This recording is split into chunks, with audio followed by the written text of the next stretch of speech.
الحمدللہ رب العالمین والصلاة والسلام علی خاتم النبیین اما بعد فاعوذ باللہ من الشیطان اللعین الرجیم بسم اللہ الرحمن الرحیم۔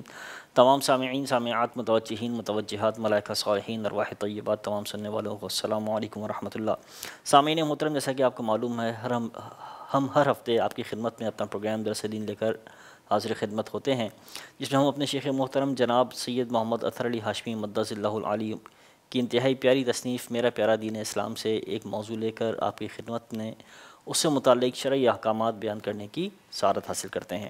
تو ہماری گفتگو چل رہی تھی مقتدی کے لیے گزشتہ ہفتے کے درس میں کہ مقتدی کے لیے کیا چیزیں امام کے پیچھے کرنا ضروری ہیں، کیا چیزیں کرنا ضروری نہیں ہیں۔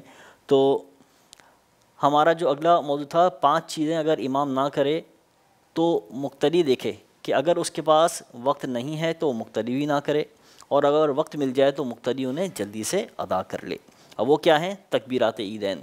امام نے تکبیرات عیدین کہی تھیں، جیسا کہ عید کی دوسری رکعت چل رہی ہے، اس میں تکبیرات عیدین جو ہیں وہ رکوع کے بعد کہی جاتی، رکوع سے پہلے کہی جاتی ہیں، قرات کے بعد کہی جاتی ہیں۔ تو اب مقتدی اگر دوسری رکعت میں شامل ہوا اور امام کو رکوع میں پایا، تو اگر اس کو یقین ہے کہ امام کے ساتھ تکبیرات کہنے کے بعد امام کو رکوع میں پا لے گا، تو حکم یہ ہے کہ تکبیرات کہہ کر اب رکوع میں آئے، کیونکہ وقت ہے تو مقتدی کہہ لے۔ اور اگر مقتدی کا ظن غالب یہ ہے کہ اگر یہ تکبیرات کہنے میں لگا، 3 تکبیرات جو اس رکعت کی ہیں یہ کہنے میں لگا تو امام رکوع سے سر اٹھا لے گا، تو ایسی صورت میں اب وقت کی قلت کی وجہ سے حکم یہ ہے کہ مقتدی رکوع میں چلا جائے، تکبیرات کو چھوڑ دے۔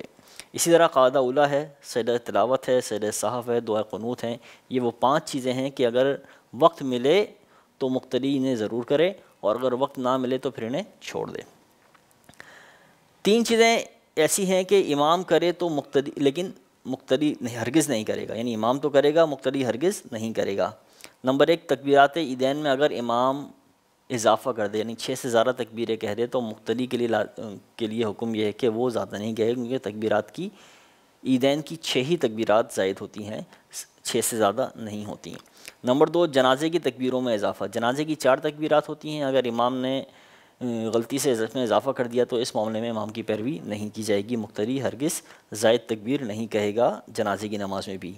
اسی طرح 3 رکعت مغرب کی نماز تھی، 4تھی پڑھ دی، 4 رکعت عصر کی نماز تھی، 5ویں پڑھ دی، 2 رکعت فجر کی نماز تھی، 1 زیادہ کر دی۔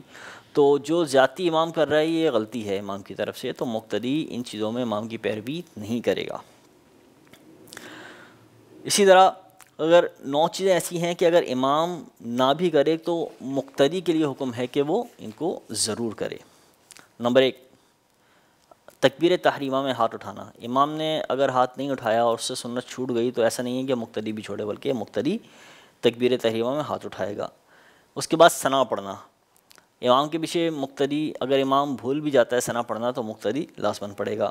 رکوع کی تکبیر کہنا، اگر امام بھول جاتا ہے تو مقتدی ضرور کہے، کیونکہ یہ سنت ہے۔ سجدے کے لیے تکبیر کہنا، اس طرح رکوع اور سجود میں تسبیح پڑھنا، قوموں میں ربنا لک الحمد کہنا، تشہد پورا پڑھنا، سلام پھیرنا، ایام تشریق میں تکبیرات تشریق کہنا، یہ سب وہ چیزیں ہیں کہ اگر امام بھول بھی جائے تو مقتدی کے لیے حکم ہے کہ ان کو ضرور ادا کریں۔ امام کا کیا مقام ہے اور اس کی کتنی عزت ہونی چاہیے، اس بارے میں تھوڑی سی ہم گفتگو کرتے ہیں۔ بعض بزرگوں کے نزدیک تو مقتدی محشر میں اپنے امام ہی کے ساتھ جمع ہو کر بارگاہ الہی میں آئیں گے، یعنی وہ وہاں بھی امام ہوگا، لہٰذا جو عبادتیں تمہارا رہنما، لہٰذا جو عبادت میں تمہارا رہنما اور قبولیت کا ذریعہ ہے، فضیلت کا ذریعہ ہے، اسے ہر مقام میں بہت عزت دینی چاہیے۔ مندرجہ ذیل امور بطور احترام ضرور بجا لائیں، اکثر ملاقات کریں، احوال و ضروریات کا خیال رکھیں، جب بھی اسے کچھ دیں، مثلاً کھانا، کپڑے، رقم وغیرہ، تو بطور تحفہ اور نذرانہ دیں، صدقہ یا احسان جتلا کر یا استعمال شدہ ہرگز نہ دیں۔ اپنی خوشی میں اسے بھی دعوت دیں، اہم اسلامی موقعوں پر اس کی خدمت کریں، مثلاً جمعہ، عیدین، عید میلاد النبی، محرم الحرام، معراج شریف، رمضان شریف وغیرہ وغیرہ میں ان کی خدمت کی جائے۔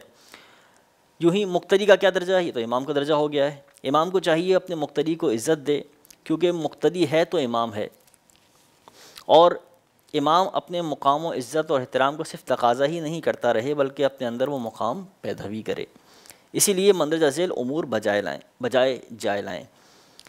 مقتدی کو انسان اور مسلمان ہونے کے ناطے عزت دے، جوان کو جوانی میں باجماعت نماز کی پابندی کرنے کی وجہ سے اپنے سے بہتر سمجھے، اور بوڑھے ضعیف کو ضعف و کمزوری اور بیماری وغیرہ کے باوجود جماعت کی پابندی کرنے کی وجہ سے اپنے سے بہتر سمجھے۔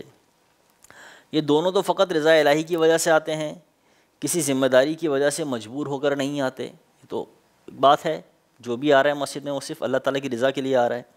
چھوٹے بچوں پر شفقت اور محبت کرے کہ آئندہ انہی سے مسجد آباد ہوگی، یہ اگلی نسل ہے مسجد کی۔